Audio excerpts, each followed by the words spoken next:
2026 বছরের শুরু, আর শুরুতেই ইস্টবেঙ্গলের দুই সেন্টার ফরওয়ার্ডের একজনও থাকছেন না। হামিদ চলে গিয়েছেন, হিরোশি ইবুসুকিকেও সম্ভবত বিদায় করতে চলেছে ইস্টবেঙ্গল। নমস্কার, স্বাগত ইস্টবেঙ্গল আড্ডা আনফিল্টার্ড। পুরনো স্টেজ, পুরনো দেবময়, কিন্তু একটু অন্যরকমভাবে আমাদের নতুন শো। আশা করি আপনারা ভালো আছেন। ইস্টবেঙ্গল সমর্থকদের ভালো রাখছে কারা জানেন? ফাজিলা এবং রেস্টি এবং সুলঞ্জনা। কি অসাধারণ খেলছে আমাদের মহিলা দল। এই আইডাব্লিউএলটাও দারুণ শুরু করেছে, পয়েন্টস টেবিলে শীর্ষে রয়েছে। আর অ্যাকচুয়ালি ফাজিলা আর রেস্টির মতো খেলোয়াড়কে আমরা চাইছি ইস্টবেঙ্গলের মেন্স টিমে, সিনিয়র মেন্স টিমে। বছরের শুরু দেখুন, হামিদ আহাদাদ তিনি চলে গিয়েছেন। হামিদ আহাদাদ 7টা ম্যাচে 2টো গোল করেছেন। এবং জাপানি যে স্ট্রাইকার আছে হিরোশি ইবুসুকি, মোটামুটি ধরতে পারেন ওনারও বিদায় আসন্ন, কথাবার্তা হয়তো শেষ পর্যায়ে। এবং এই হিরোশি ইবুসুকি 5টা ম্যাচে 1টা গোল করেছে যতদূর সম্ভব, খেয়াল পড়ছে আমার পেনাল্টিতে। কিন্তু এরা দুজন যখন এসছিল, ছোট বড় সমস্ত বিশেষজ্ঞই কিন্তু এদের মোটামুটি প্রশংসাই করেছিল। টল ক্লেমস ছিল, দুজনেই ভালো গোল করতে পারবেন। হিরোশি ইবুসুকি তো বলা হচ্ছিল গোল মেশিন। পুরনো যে ভিডিওসগুলো, সেই ভিডিওসগুলোতে যেভাবে ইবুসুকি গোল করেছে, ফিল্ড গোল, হেডে গোল, দূরপাল্লা শটে গোল, দেখে মনে হচ্ছিল আমাদের যে ইস্টবেঙ্গল উত্তরটা পেয়ে গেছে বক্সের মধ্যে। এমন একটা প্লেয়ার যে গোল করতে জানে। এবং যেটা মনে করা হচ্ছিল যে এডি খেলছিল, একটা কোনো ঝামেলা হয় সেখানে ও দলের সঙ্গে ফ্রি ফুটবলার হয়ে যায়, ইস্টবেঙ্গল তারপর তাকে নিয়ে নেয়। কিন্তু মুশকিল যেটা হলো, হিরোশি ইবুসুকি তার বয়সের কারণে, নাকি পারফরমেন্সের কারণে, নাকি তার স্লথ গতির কারণে, যেটা কিনা জাপানি প্লেয়ারদের ক্ষেত্রে ভেরি আনলাইকলি যে তারা খুব স্লো ফুটবল খেলছে, ঠিক জমলো না। খেলা দেখে কিন্তু মনে হয়েছিল যে প্লেয়ারটার মধ্যে আছে ব্যাপারটা।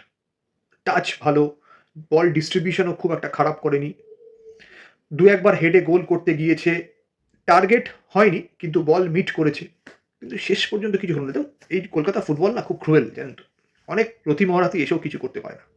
এখানে অ্যাকচুয়ালি যে এই মাঠে নামা আর গোল করা, এই দুটোর মধ্যে গ্যাপ খুব কম।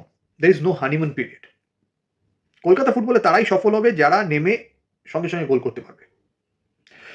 হিরোশি ইবুসুকি হয়তো ভালো প্লেয়ার, হয়তো এরপরে অন্য যেখানে যাবে সেখানে ভালো খেলবে, এরকম তো হয়েছে, এরকম উদাহরণ রয়েছে। কিন্তু ইস্টবেঙ্গলে উইথ অল প্রবেবিলিটি টিকে থাকছে না। হামিদ আহাদাদের কথায় আসি। হামিদ আহাদাদের বিষয়টা যেটা হলো যে হামিদ আহাদাদকে আমার শুরু থেকেই মনে হচ্ছিল না এ বক্স স্ট্রাইকার। এ মনে হচ্ছিল উইঙ্গার, অনেকটা নোয়া সদওয়ের মতো, এবং সেখান থেকে ভালো গোল করতে পারে। এর আগেও গোল টোল করেছে, কিন্তু মরক্কোতে যে ডোমেস্টিক লিগ হয় সেখানে ওর যা পারফরমেন্স, সেটা দেখে শুরুতেই আমরা ইস্টবেঙ্গল আড্ডা আলোচনা করেছিলাম, একে আর যাই বলা যাক, গোল মেশিন বলা যায় না। এর কিন্তু গোল করাটা ন্যাক নয়। গোল করেছে, একটা দুটো সিজন ভালো গেছে, কিন্তু গোলের সংখ্যা বেশি নয়, অনেকটা বেশি হওয়া উচিত ছিল। এক্স্যাক্টলি তাই হলো। গতি আছে, বল ডিস্ট্রিবিউশন করতে পারে, কিন্তু ওই গোলের নাম লেখা থাকে পায়ে, এই ব্যাপারটা নয়।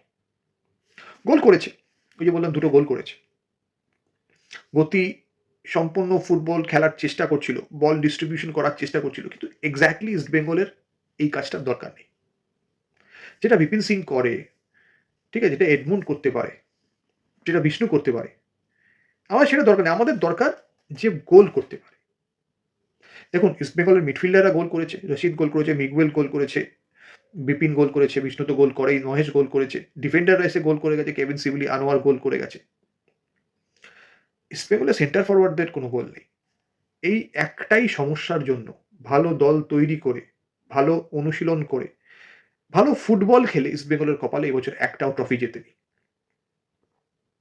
এটাই সমস্যা হয়ে গিয়েছে। আর এই সমস্যাটাকে পয়েন্ট আউট তো করা যাচ্ছে, কিন্তু ওই সাহসী সিদ্ধান্তটা নেওয়া যাচ্ছিল না। তো টিম ম্যানেজমেন্ট সাহসী সিদ্ধান্ত নিয়েছে, কিন্তু এরপরে কি হবে বলাটা খুব মুশকিল। কারণ কি, এই জানুয়ারি ট্রান্সফার উইন্ডো শুরু হয়েছে, ইস্টবেঙ্গল নিশ্চয়ই খেলোয়াড় বদল করবে। যেমন হামিদ আহাদাদের যে অ্যানাউন্সমেন্ট এসেছিল সেখানেই লেখা ছিল রিপ্লেসমেন্টের কথা। রিপ্লেসমেন্ট দেখা হচ্ছে এবং পরবর্তীকালে অস্কার নিজেও বলেছে রিপ্লেসমেন্ট দেখাচ্ছে, শীর্ষকর্তা আভাস দিয়েছেন কোম্পানির সঙ্গে কথা বলে থাংবই সিংটো কিছু একটা করবে।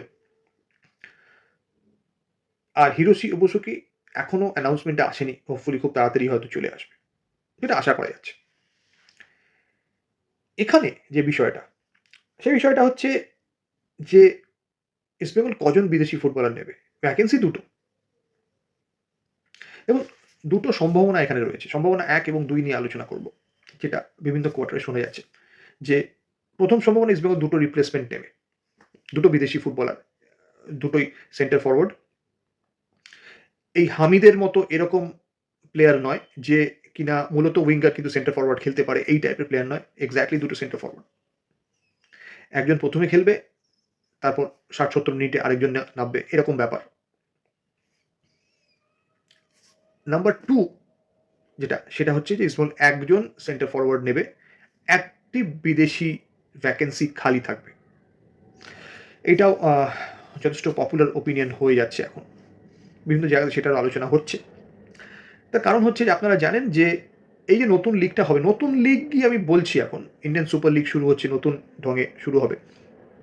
এআইএফএফ এই লিগটা করছে। এর আগে আপনারা জানেন যে বেসরকারি কোম্পানি মূল দায়িত্বে থাকতো, তারা করতো, এআইএফএফ একটা অ্যাসিস্ট্যান্স থাকতো।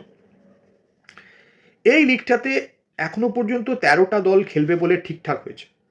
উড়িষ্যা এফসি খেলবে কি খেলবে না সেটা এখনো নিশ্চিত নয়, না খেলার সম্ভাবনাটাই বেশি, যতদূর শেষ খবরটা পাচ্ছি। এই 13টা দলের মধ্যে অন্তত 7 থেকে 8টা দল এআইএফএফকে বলে দিয়েছে যে তারা খেলছে শর্ত সাপেক্ষে আগামী বছরের দিকে তাকিয়ে। এটা তো শর্ট টার্ম লিগ হচ্ছে, সিঙ্গেল লেগ হবে, প্রবলি অনেকটা চ্যাম্পিয়ন্স লিগ ফরম্যাটে থাকলেও থাকতে পারে, এরকম ব্যাপার।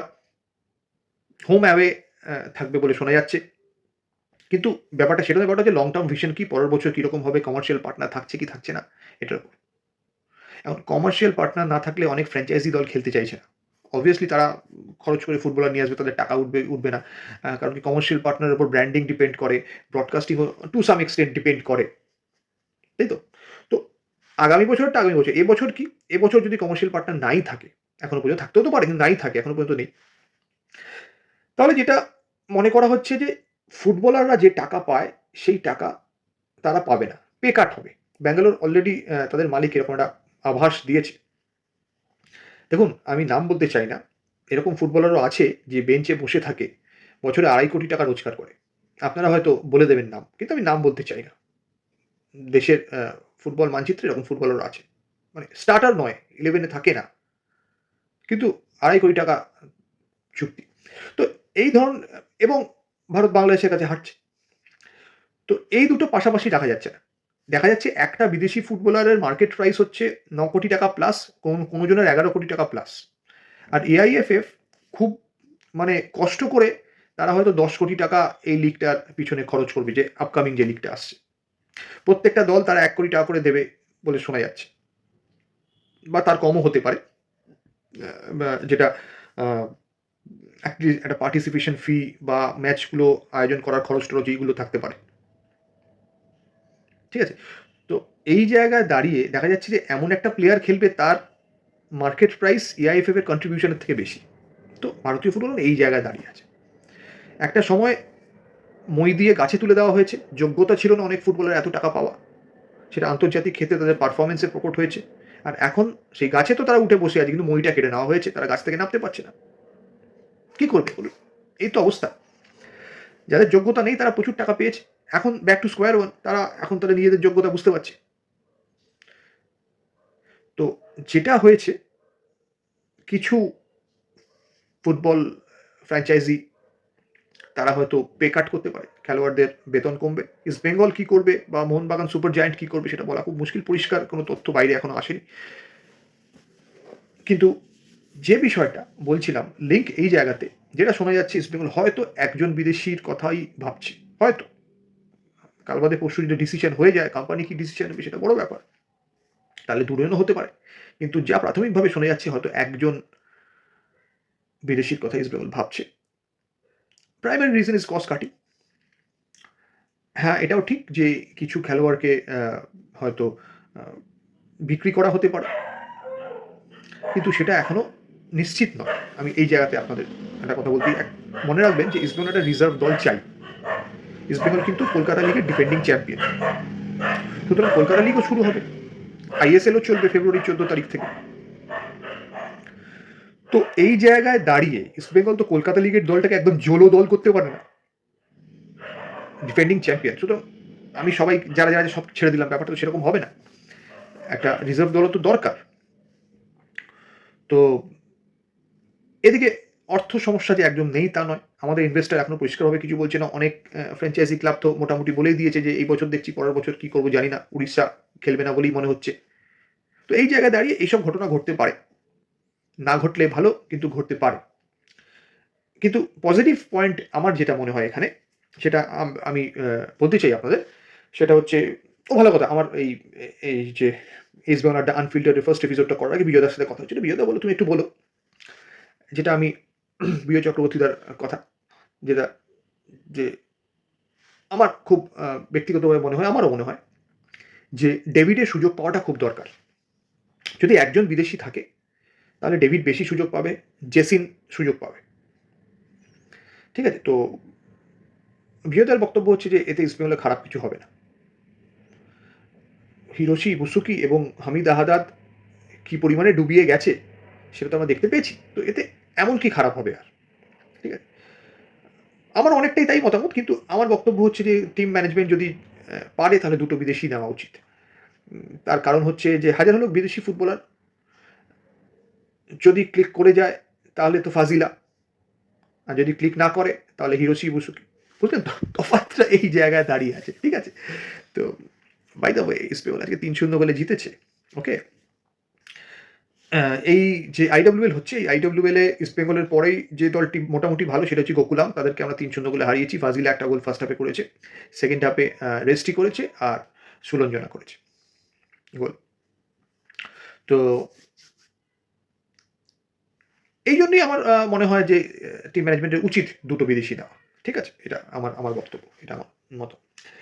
কারণ একজন আরেকজনকে কমপ্লিমেন্ট করতে পারবে, এবং দুটো বিদেশি সেম পজিশনে নেওয়াই ভালো, একসঙ্গে খেলানোর কোনো প্রয়োজন নেই, সেম পজিশনে নেওয়াই ভালো, যে তারা গোল করতে পারবে। দেখুন, একটা কথা খেয়াল করেছেন যে 2020 সালের আগে, 2020 সালের আগের কথা বলছি, ঠিক আছে, তারপরে নয়। 2020 সালে ইস্টবেঙ্গল আইএসএল এলো, তার আগে ইস্টবেঙ্গলের লাস্ট সেন্টার ফরওয়ার্ড যে সমর্থকদের নয়নের মণি ছিল,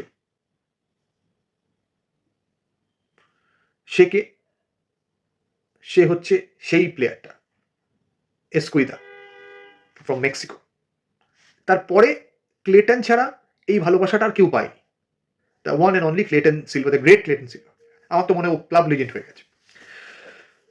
তো এবং হ্যাঁ, আপনি ব্রাইট এনোবাখারের কথা বলতে পারেন। Bright Enobakhare exactly not box striker, আমি বলতে চাইছি। ব্রাইট এনোবাখারে বেসিক্যালি আমার যেটা মনে হয়, ও উইং থেকে খেলতেই পছন্দ করে, একটা ক্রিয়েটিভ ছেলে। তো ওই লিগের মধ্যে আমি ওকে রাখছি।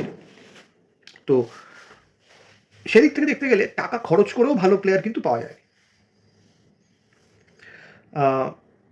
যদি কম টাকা খরচ করে ভালো প্লেয়ার পাওয়া যায়, যে অ্যাটলিস্ট গোলটা করতে পারে, 3টে সুযোগ পেলে অ্যাটলিস্ট একটা গোল করতে পারে, তাহলে মন্দ কি? আমার মনে হয় যে বহুদিন ইস্টবেঙ্গল এই কাজটা করতে পারছে না সাকসেসফুলি, বহুদিন করতে পারছে না।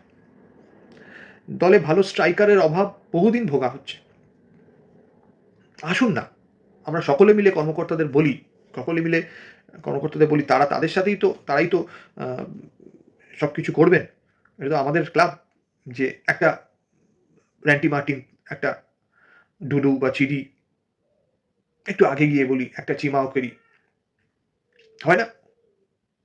তারা ইচ্ছা করলেই পারেন। তারা ওই গতানুগতিক কিছু ফুটবলার যেগুলোকে এজেন্ট বায়োডাটা পাঠায়, এগুলো নিয়ে তার থেকে আরেকটু বেটার সার্চ করে আমার মনে হয় ইস্টবেঙ্গলের আফ্রিকান নেশনসের ওপর মানে একটা রিলাই করা উচিত।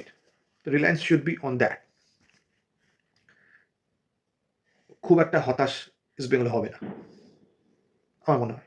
অনেকেই তো এলো আফ্রিকা থেকে, হামিদ আহাদা তো এলো, কিন্তু সেটা পরের কথা। কিন্তু আমার যেটা মনে হয়, centre forward, not being racial, বর্ণ নিয়ে কিছু বলছি না, কিন্তু আমাদের ভালোবাসার মানুষরা হচ্ছে কালো মানুষ।